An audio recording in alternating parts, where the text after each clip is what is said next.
નમસ્કાર દોસ્તો, હું જતીન મારી યુટ્યુબ ચેનલ ઉપર આપ સર્વેનું હાર્દિક સ્વાગત કરું છું।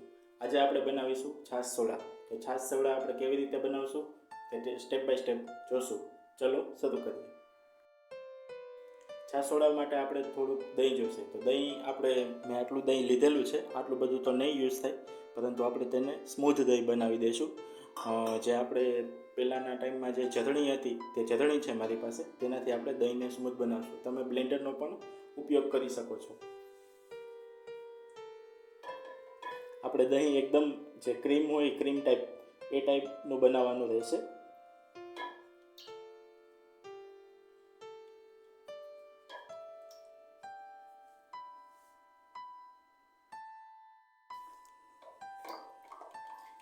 તો 3 મિનિટ જેટલા સમય સુધી મેં જરણી ફેરવેલી છે, આપણે વલોવી પણ કહી શકાય। તો હવે આપણું દહીં જે છે તે સ્મૂથ થઈ ગયું છે, તમે જોઈ શકો છો।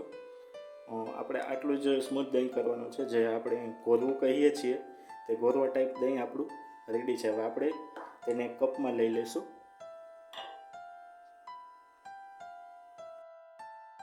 છાશ સોડા બનાવતા પહેલાં આપણે જે મેન મસાલા કહી શકીએ તો આપણું જે તમે જોઈ શકો છો તીખા છે, કાળા મરી તથા જીરું। તો તે જીરુંનો બારીક પાવડર મેં અગાઉથી કરી રાખેલો છે। આ જીરાનો મેં જાતે જ પાવડર કરેલો છે, તથા આ છે કાળા મરીનો પાવડર। તો આ બે મુખ્ય વસ્તુ છે આપણી છાશ સોડા માટે। તો ચલો હવે આપણે છાશ સોડા બનાવશું। સૌથી પહેલાં તો આપણે તેમાં 2 બરફના ટુકડા ઉમેરી દઈશું, મોટી સાઈઝના જ છે।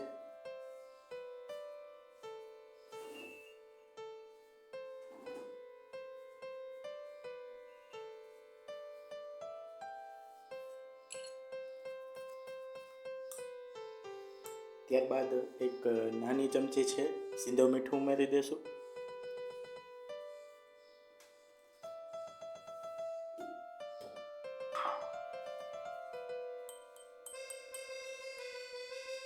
સીધું મીઠું ઉમેર્યા બાદ તેમાં આપણે જે કાળું મીઠું કહેવાય અથવા તો સંચળ કહેવાય તે ઉમેરી દઈશું।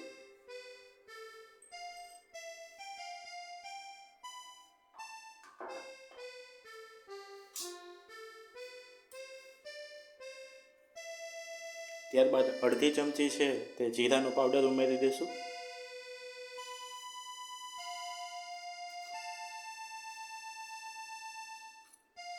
અને અડધી ચમચી જેટલો આપણે કાળા મરીનો પાવડર ઉમેરી દઈશું।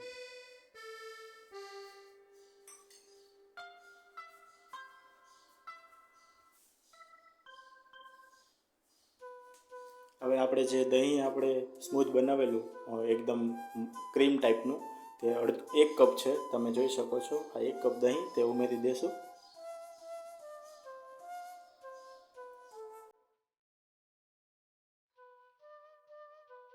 આપણી છાશ સોડા હવે ઓલમોસ્ટ તૈયાર જ છે। હું માર્કેટમાંથી જે સાદી સોડા લઈ આવેલું છે તે સાદી સોડા આપણે ધીમે ધીમે ઉમેરીશું।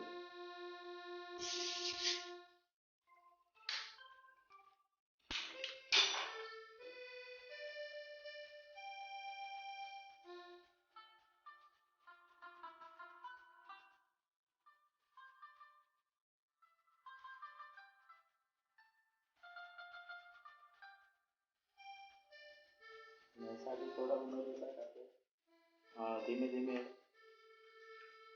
એકદમ મિક્સ કરશું સરખી રીતે।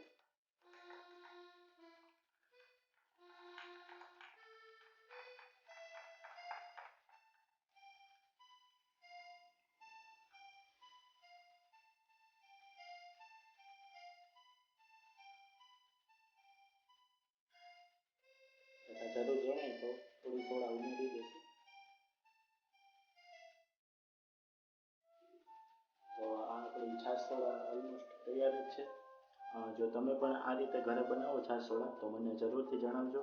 અને આપણે હવે ગાર્નિશિંગ માટે તેમાં કોથમરી એડ કરી દઈશું।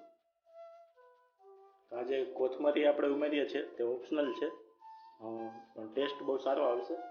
તમે આવી રીતના પણ કોથમરી એડ કરી શકો છો। તો આ આપણી છાશ સોડા તૈયાર છે। તો હું જતીન હવે વિડીયો સાઇન આઉટ કરું છું। જો તમે પણ આ રીતે બનાવો તો મને જરૂરથી જણાવજો. અને જો તમને આ વિડીયો પસંદ આવે તો લાઈક કરો, શેર કરો, સબસ્ક્રાઈબ કરો. ચલો, thank you very much. Have a nice day.